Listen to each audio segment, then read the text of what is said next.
Hello guys, मैं आपका दोस्त OP Kamber, motivation speaker, writer and counsellor. आज वाली वीडियो कुछ हटके है। ये टॉपिक हमने इसलिए चूज किया है कि इसकी बहुत बड़े जबरदस्त तरीके से डिमांड हो रही थी, इसलिए हाउ टू परsuade others, how to convince others. ये टॉपिक बहुत इंपॉर्टेंट है, बहुत इंपॉर्टेंट होने वाला है। अब मान लो आप लोग किसी से अपनी कोई बात मनवाना चाहते हैं और आपकी अगर बात वो मान ले तो ये भी बहुत बड़ी कला है।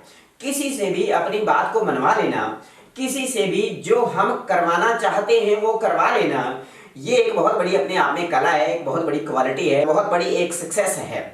इसके पीछे के राज बहुत सारे हैं। हम आपको बारी बारी से कोशिश करेंगे कि आपको समझाने की किस तरीके से आप लोग अपने किसी भी अपने चाहे आप लोग अपने पापा से कोई बात मनवाना चाहते हैं, मम्मा से कोई बात मनवाना चाहते हैं, कोई लड़का किसी लड़की को प्रपोज कर रहा है, लड़की किसी लड़के को प्रपोज करी, या कुछ भी किसी भी तरीके से आप लोग अगर अपनी बात सामने वाले के सामने रखते हैं बात और वो आपकी बात मान जाए, बहुत बड़ी कला है, बहुत बड़ी एक सक्सेस है, बहुत अच्छी क्वालिटी है। आप लोग जिससे भी कोई भी बात मनवाना चाहते हैं, नंबर एक तो उसके अंदर खास तौर पे ये ध्यान रखना है कि उसके अंदर आपका कोई पर्सनल स्वार्थ नहीं होना चाहिए। आप जो बात करना चाहते हैं, जो बात मनवाना चाहते हैं, आप चाहते हैं कि सामने वाला आपकी बात को माने, तो उसके पीछे आपका कोई पर्सनल स्वार्थ नहीं होना चाहिए। सामने वाले को ये लगे कि ये अपने फायदे के लिए नहीं बोल रहा है, सिर्फ और सिर्फ मेरे फायदे के लिए बोला जा रहा है। इसलिए उसको ये महसूस हो जाए कि हाँ, जो कुछ भी ये बात की जा रही है सिर्फ मेरे फायदे के लिए की जा रही है, सिर्फ मेरे लिए ही की जा रही है,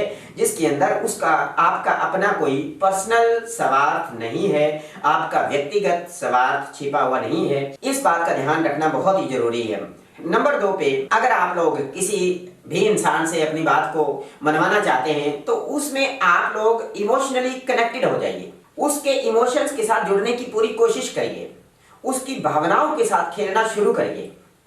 बहुत बड़ी कला है। अगर आप इमोशनली कनेक्टेड हो जाते हैं, अगर आप लोग उसकी इमोशंस को समझते हैं, उसकी भावनाओं पर असर डालते हैं, तब जाकर के आप लोगों की बात का जो असर रहेगा वो ज्यादा असरदार रहेगा। जैसे मान लो अपने पापा से कोई बात मनवाना चाहते हैं तो आप लोग ये थोड़ा स्ट्रॉन्ग इमोशंस दिखा, और इमोशंस स्ट्रॉन्ग होने चाहिए। आपके अंदर के इमोशंस पूरे स्ट्रॉन्ग होने चाहिए, और ये माना गया है कि सबसे जो स्ट्रॉन्ग इमोशन है वो होता है डर। किसी को डर दिखा करके आप लोग अपनी बात मनवा सकते हैं। इमोशनल फियर, जैसे आप लोग अपने पापा से कोई बात मनवाना चाहते हैं तो आप लोग बड़े आराम से ये कह सकते हैं कि आज के बाद मैं कॉलेज नहीं जाऊंगी, आज के बाद मैं खाना नहीं खाऊंगी, मैं आपकी बात नहीं मानूंगी, आज के बाद मैं आपसे बात नहीं करूंगी, मैं मम्मी से नहीं बात करूंगी। मतलब इस तरह के ढेर सारे छोटे छोटे जो डर हैं, ये डर दिखा करके आप अपने पापा को अपनी बात मनवा सकते हैं। मैं भूखी सो जाऊंगी, मैं घर से बाहर नहीं निकलूंगी, या इस तरह के और काफी सारे डर। मैं अपने आप को हार्ड कर लूंगी, मैं आगे की पढ़ाई जारी नहीं रखूंगी, मैं बस आगे पढ़ूंगी नहीं। इस तरह की ढेर सारी बातें जो इमोशनल कनेक्टेड होकर के आप अपने पापा से ये बात मनवा सकते हैं। नंबर 3 पे जो आपका रीजन होना चाहिए सामने वाले से बात मनवाने का, वो एक गुड रीजन होना चाहिए। उसके पीछे का जो रीजन होना चाहिए वो कोई बैड रीजन नहीं होना चाहिए, सिर्फ और सिर्फ गुड रीजन होना चाहिए। सिर्फ और सिर्फ उसके जो पीछे का कारण है, अगर उसका बिकॉज ढूंढा जाए तो उसका आंसर अच्छा ही निकले।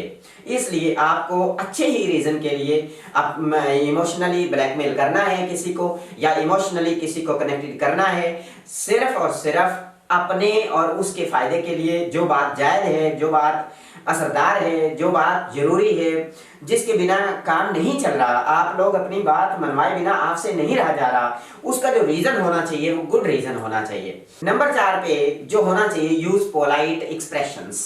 आपके एक्सप्रेशंस, आपकी बात करने का तरीका, आपके बोलने का लहजा, आपका आई कॉन्टेक्ट एटसेट्रा एटसेट्रा, इस तरह का होना चाहिए, अट्रैक्टिव होना चाहिए। आपके अंदर ऐसे लगे कि सामने वाला आपकी बात में इंटरेस्ट लेने लग गया है, सामने वाला आपकी बात को सुनने के बाद थोड़ा थोड़ा उस पर असर होने लग गया है। इसलिए पोलाइट एक्सप्रेशंस यूज करने हैं, जिसके अंदर जो थैंक यू है और सॉरी है, ये सारे thank you, sorry, okay, thank you, bye, etcetera etcetera, ये वाले जो पोलाइट एक्सप्रेशनल जो एक्सप्रेशंस वाले वर्ड्स हैं, इनका यूज ज़्यादा असरदार होता है। इसलिए थैंक यू और सॉरी बातों के अंदर इनका यूज़ करके आप लोग अपनी बात को और भी असरदार तरीके से रख सकते हैं, आप अपनी बात को मनवा सकते हैं। Thank you.